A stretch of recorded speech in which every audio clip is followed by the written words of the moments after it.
things you experience at the grocery store, what people touch and feel. That's what you were talking about, bacon on the campaign trail. Of course. of course. Those things, when do consumers actually get to touch and feel a difference in their lives?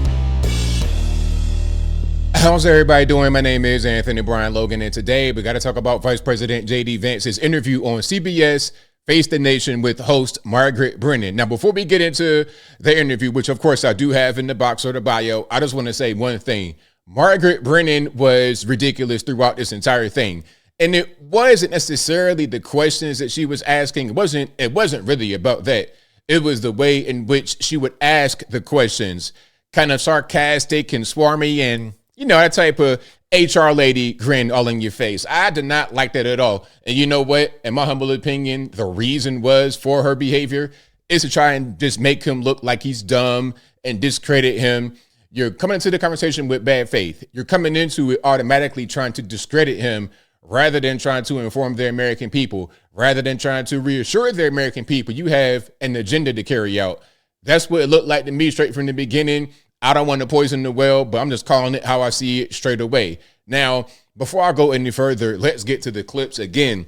If you want to see the full 20 or so minute interview, I will link to that in the box. If you're on IG, Facebook, visit a link in the bio, go to the corresponding article on the website. But without further ado, let's go ahead and roll it.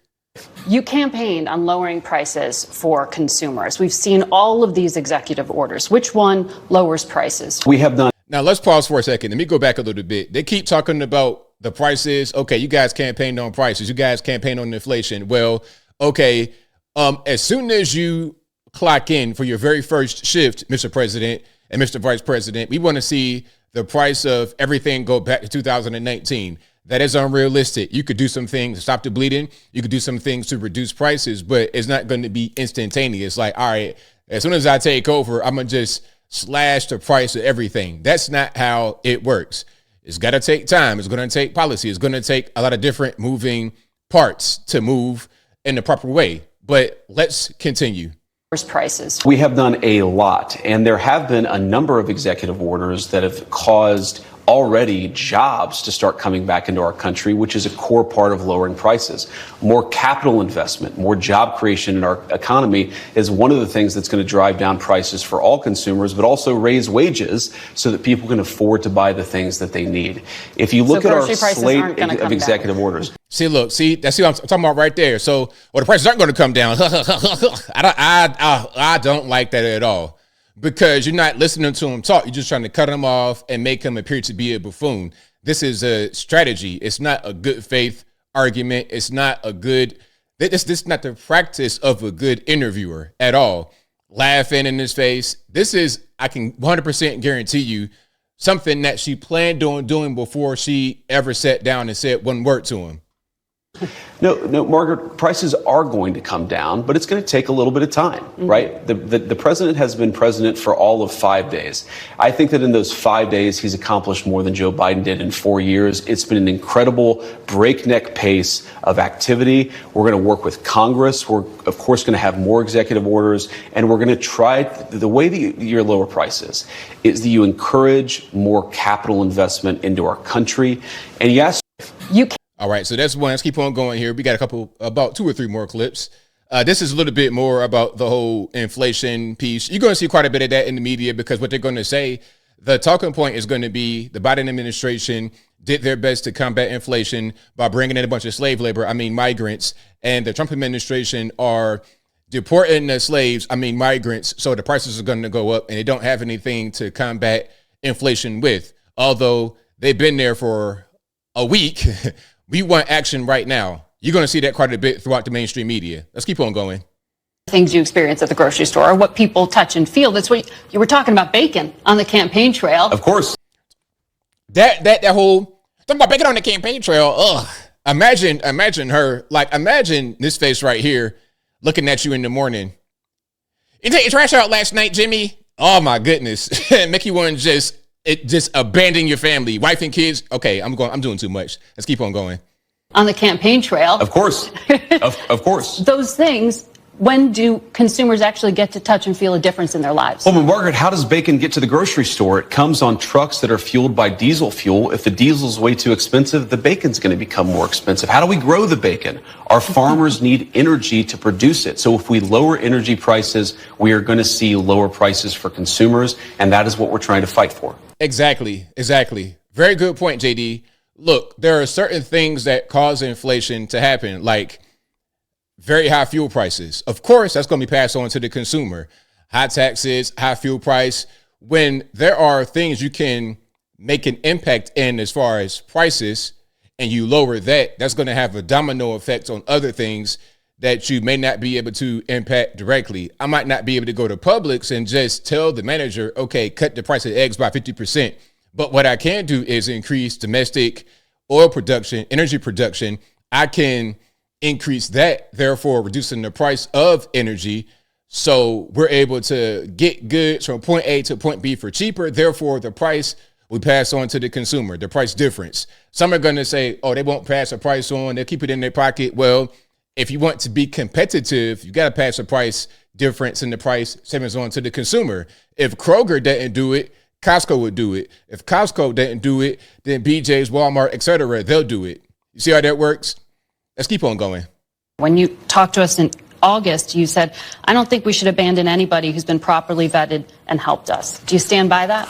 Well, Margaret, I don't agree that all these immigrants or all these refugees have been properly vetted. In fact, we know that there are cases of people who allegedly were properly vetted and then were literally planning terrorist attacks on our country. That happened during the campaign, if you may remember. So clearly not all of these foreign nationals have been properly vetted. But there are 30,000 people in the pipeline, Afghan refugees. But my primary concern as the vice president, Margaret, is to look after the American people. And now that we know that we have vetting. Oh, man, just the little, no.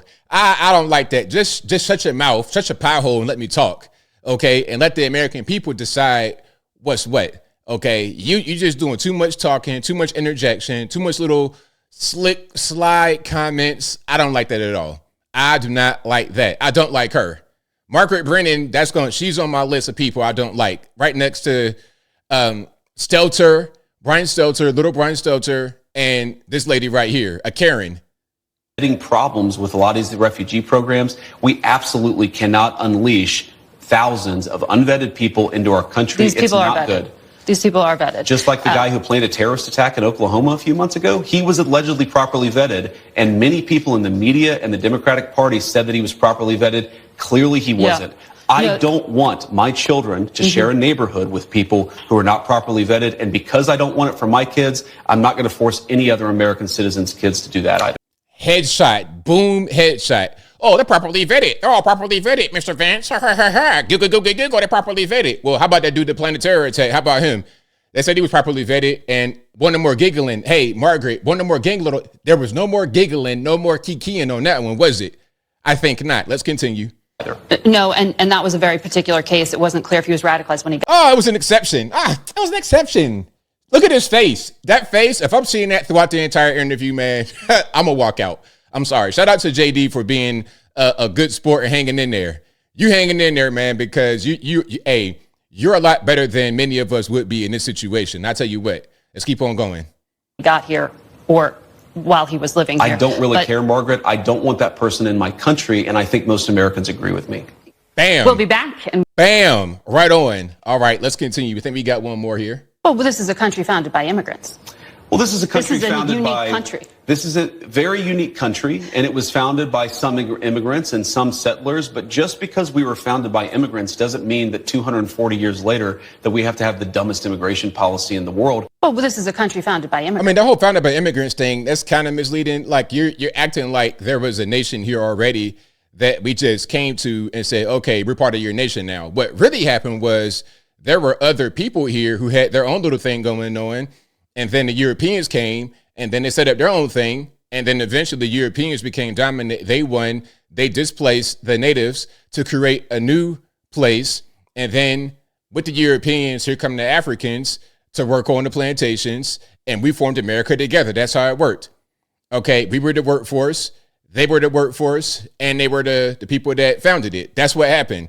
And then once we gained our freedom, and then once we became an independent country, we really grew into who we are today, into the US of A, into the place that everybody wants to come to.